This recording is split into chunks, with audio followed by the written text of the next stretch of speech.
I'm going to share the story Arthur's Eyes. This is Arthur before he got glasses. He looked fine, but he couldn't see very well.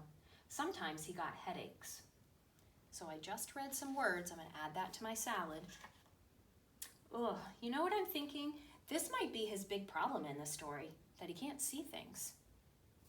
And because I did some thinking on that page, I'm going to add a tomato. Arthur had to hold his book so close that his nose got in the way. He couldn't see the board. Francine had to read Arthur the problems. "Are you blind?" she always asked. Francine got every problem right. Arthur didn't. Yikes, I'm figuring out here that Francine, she's pretty mean. She could have just helped Arthur, but instead she was making those nasty comments. Arthur's probably really embarrassed right now. No one wanted to play with Arthur. Oh, poor Arthur, look. They don't want to play with him because he's missing all of the baskets.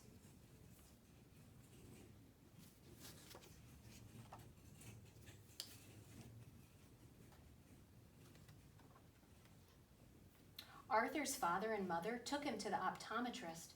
Dr. Iris tested Arthur's eyes. "You need glasses," said Dr. Iris.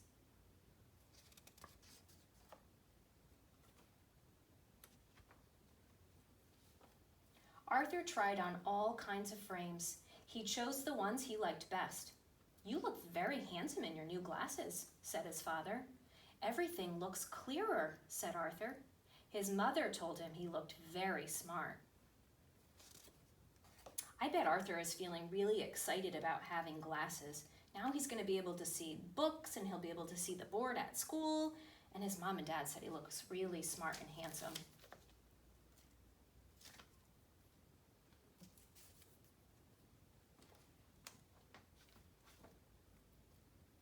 But the next morning, his friends laughed at him.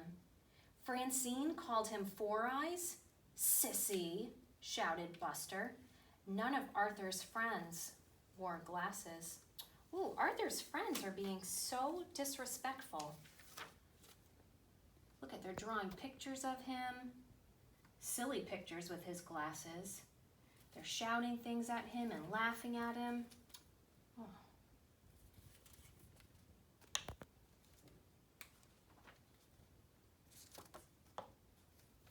No one in his family wore glasses either. Arthur felt awful. He didn't care if he could see. He didn't want to be called Four Eyes. Arthur decided he would lose his glasses. Ooh, I don't think that's a good idea. His parents spent a lot of money on those glasses.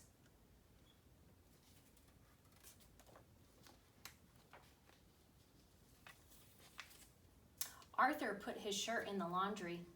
In the front pocket were his glasses. His mother found them the next morning. "You have to be more careful, Arthur. You're lucky they weren't broken." Ooh, I have a question here. Will he try to lose those glasses again, or is he just going to decide to wear them? I'll have to read on to find out. So I did some reading, and I did some thinking. I asked a question. That day at school, Arthur hid his glasses in his lunchbox. He told his teacher he forgot them. Ooh, I just found the answer to my question. He's not just going to wear them. But now things were harder to see than ever. When Arthur walked down the hall to the boys' room, he had to count the doors. So I just read some words. Ooh, you know what I'm thinking? Look at, he's walking right past the office, right past the boys' room. He's headed toward the girls' room. I wonder if that's where he's going to end up because he can't see.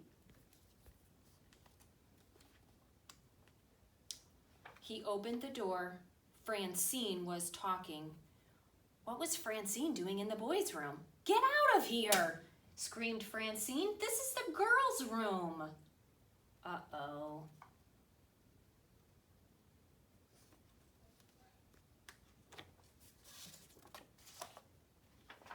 Arthur bumped into the wall.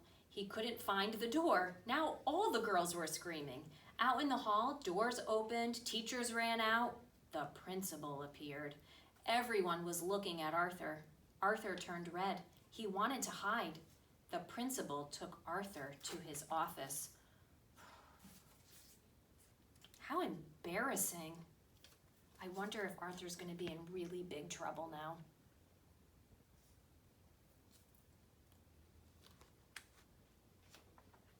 Then Arthur's teacher talked to him. "Why don't you keep your glasses in a case in your pocket, as I do?" he asked.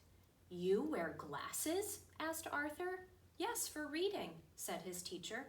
He took them out. They looked just like Arthur's, brown.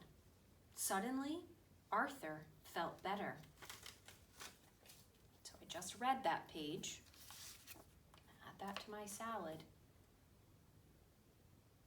You know what I'm noticing here? That Arthur is starting to feel better about his glasses. He just found out that he has something in common with his teacher. They both wear glasses. So now he knows he's not the only one. I'm going to add a tomato. I just did some thinking. He went to his lunchbox and put on his glasses. In gym, Arthur made 10 baskets. Francine made 4. That afternoon, Arthur didn't need Francine to read the problems on the board. He got every one right. Arthur could see Francine's paper. She missed 2. After school, Francine asked Arthur to be on her team. "I'll consider it," said Arthur. Francine hasn't been very kind to Arthur, and she didn't seem to want to be around him in the beginning. But now she wants him on her team. I think she wants him on her team because he scored more baskets, and that will make her team win. I just did some thinking. The next morning, Arthur was very surprised when he saw Francine. "They're my movie star glasses," said Francine. "But there isn't any glass in them," said Arthur. "It doesn't matter. They help me concentrate and make me look beautiful," said Francine.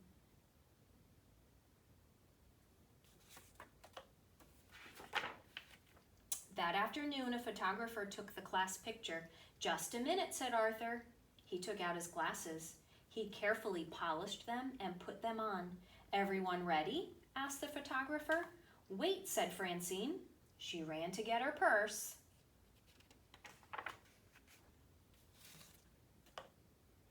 She took out her movie star glasses. "Okay, I'm ready too," said Francine. "Smile," said the photographer. Even though I'm done reading, I'm still doing some thinking about this book. I noticed that Arthur changed from the beginning of the story to the end. In the beginning, he was really upset about wearing glasses and embarrassed, but now in the end, he's really proud of them. He polished them and wore them for the class picture. I'm also thinking about a lesson we could learn from Arthur.